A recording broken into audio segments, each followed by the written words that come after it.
Nolan, welcome back to the club. We missed you on Super Signing Sunday. Good to finally chat to you. Are you feeling the love again from the fans? Oh yeah, it's incredible. And they're the reason why I'm coming back. I loved it there so much because of the fans, because of the environment. So yeah, I'm super excited to be coming back. I'll be glad to hear that. It's clearly something you were keen to do. You're obviously hoping for it, but was there a part of you resigned yourself to the fact that you might not come back because obviously things have moved on since? Yeah, I don't know. I mean, it was in the back of my head since we went there. I went there; it was amazing. I had, one of the best years of my life. I loved it, loved everything about it. And obviously, with the season being shut down last year, can't really do anything about that. And after the year I had this year in the United States, I was just so ready to get back there. It's just a completely different style of hockey and completely different atmosphere. So, yeah, I was just excited when I spoke with Gareth and Malcom, the new coach. I actually knew Malcom from the East Coast League, so got to chat with him a little bit, and the opportunity just sounded too good again to pass up on, and you know, had to make the decision to come back. Now, of course, your first season with the club ended because of the pandemic. It ended rather abruptly, I think it's fair to say. But what were your personal highlights from that first season with the club? Um, I guess the biggest highlight was the winning streak we went on early in the season. It was incredible. Just the locker room, everyone was happy. Everyone was always joking around. Nobody was ever getting on each other about anything. Even when we were losing, we kind of knew certain games that we were losing that we're going to come back and win this game because we were that good at that moment, in that season.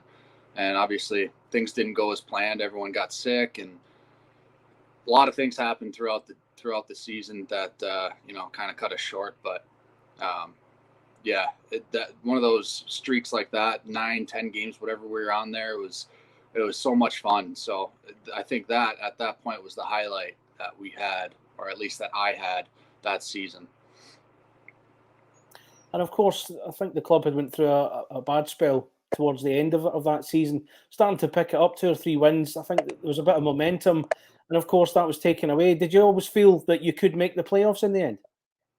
Yeah, I think all along we knew we just needed to be healthy, and that wasn't happening for us. We constantly had guys out sick and injured.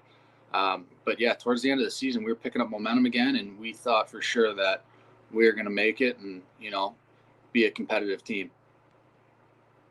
And of course, the Purple Army adopted the song "Achy, Breaky Heart" in your honour, changing the lyrics. Can you hear it the same way again? It's kind of funny.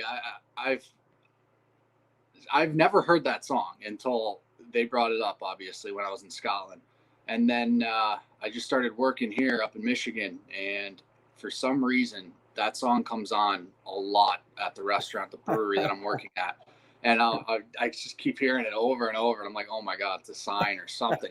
I got to go back there. So it's pretty funny. There you go. Even when they're not there, the Purple Army are right there.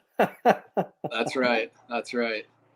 Let's look back on last year. Now, it was a tough time for you. Obviously, between lockdown and January, there was nothing happening for you. Fort Wayne Comets eventually picked you up. Pandemic aside, had you ever known at a time like that in your career where it was just everything was so up in the air? No, that the whole last season was crazy too. Between the AHL, NHL, East Coast League, the amount of players filtering through each league was just incredible, and it made for a tough year. And obviously, I didn't stay in Fort Wayne very long, so there was a lot of good players in the East Coast League last year, and there was a lot of crazy stuff around the whole league with the things that we had to go through just to play. So let's hope we don't have to go through that again because that was not fun. And of course, you ended the season at Greenville Swamp Rabbits, who are coached by the former Cardiff coach there, Andrew Lord. Andrew would have known you from your time in Glasgow as well. Plus, there was a few guys there that had played in the league. Did that help in any way in settling in there? Definitely. I mean, when you get traded to a new team, you're walking into a locker room where you pretty much don't know anyone. I obviously played against a lot of the guys, but guys like Joey Haddad, he was the captain there in Greenville. Bryce Reddick was there. A lot of the Cardiff guys, they're awesome guys, and I loved Lordo as a coach too. He was a great guy. Um, And I liked it there a lot. I actually loved it in Greenville, but yeah, those Cardiff guys are great guys, and I think it definitely helped getting picked up by them because Lordo saw me when we were in Glasgow playing against him. Of course, one of your teammates was Brendan Connolly, who's a former Clan player as well. He's coming back with Sheffield this year as well. Did you have a chance to talk to him about your time in Glasgow and sort of compare stories, if you like? No, and I'm actually glad I didn't get to play with him because I don't like him. But he wasn't there, so I got there and he was already out of there. I don't know where he went. But yeah, I never actually got to meet him or play with him. So the only meetings we've had with each other were on the ice when we have our stick swinging competitions at each other. That's about it. I think he came back for the Elite Series back in April. I think that's what it was. Just when I think back. Oh well, you'll be pals again soon enough. Never mind. Yeah, soon enough.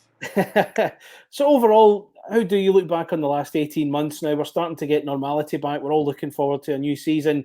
You've said yourself it was a kind of crazy time, but now that we're finally settling in, how are the excitement levels within you? I mean, I don't really know what's going on over in the UK in terms of the protocol that we'll have to go through, or if they're going to be allowing fans. But towards the end of the season here, it started picking back up into almost full capacity at most of these places in the East Coast League, and it changes the game. So it's going to be exciting, but I really hope we can get the fans in there, because this is what it's all about. The fans, they're the reason I want to come back so bad. So I'm excited, but we don't know what's going to happen yet, and I'm sure you know more on it than I do, but I haven't heard anything about fans or any of that. So hopefully we can get everyone in there and be able to cheer us on, which would be amazing. But if not, well, we're there to play hockey. So. And of course, we get the late start as well. Clan don't start their fixtures until November as well. And that gives you a bit more time to get yourself ready for the new season as well. That's got to be a good thing as well for preparation. Yeah, definitely. Especially after this year I just came off of. I think I only played 14 games. So, yeah, it's nice. I think it's going to be a nice little break for us. And then the shortened season, obviously, it's great. So, gives your body a chance to recover. So, definitely need that. And you said you've had a chat with Malcom. You knew of him in the ECHL. What's he said to you about maybe your role in the team, what his own plans are for the team going ahead? What's he said in that regard? We haven't talked too much about exactly what my role will be on this team. I know there's a lot of new players coming in, and we'll see. I mean, I talked to Malcom a few years back. He tried getting me to go to Wichita when he was the coach there. I went out to dinner with him actually for a night, and we had a good time. And seems like an awesome guy. Can't wait to play for him. So we'll see what happens. And you mentioned the fact the fans were one of the reasons you're coming back. What about unfinished business? Is that too obvious a thing to say about your return, that you want to actually achieve something while you're here?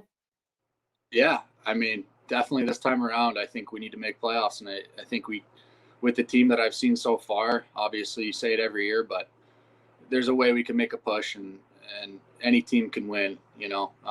Just have to see how our team stacks up and how the other teams look, and do what we can. But we're going to do everything we can to be in the playoff position. Just how big a season is this for you, Nolan, given what's happened the last 18 months, a chance for you to come back and really find your feet again? Do you regard this as a big season in your career? Yeah, I think this is one of the biggest seasons I've had. Coming off of a season like that, and just this whole pandemic thing has just crushed a lot of guys. I know a lot of my buddies have quit, no longer play anymore because of this, and it's got to happen. Like I want to have a good year. I don't know how many years I got left in me, so this could be the one that I want to close out on, or getting close to it, and I want to be at the top of my game and performing the best I can. Nearly at the end, Nolan, just a couple of questions before we go. First of all, I want to ask about a fun fact, something that not a lot of people will know about you. It's something I've been asking all the guys. So what have you got for us? What fun fact can you tell us about yourself? Oh, God, I didn't even think about this. Huh. Well, I got a crazy little wiener dog coming with me to Scotland. That's a fun fact. What's his name? His name is Henry. Henry. Good name. Yeah, Henry and my girlfriend Claudia will both be coming with. Excellent. Good stuff. And finally, just to finish off, you've talked about the fans quite a lot in this interview. What's your message to them as you prepare to return to Scotland? What would you like to say to the Purple Army? I can't wait to see all you guys back in that building cheering us on, singing my song. I love it. Can't wait to see you guys. Great, Nolan. Great to see you again. Glad we finally caught up with you. And yeah, we're a good few weeks before we see you, but we're all looking forward to it. Nolan, thank you so much for your time and great to see you again. Yeah, good to see you.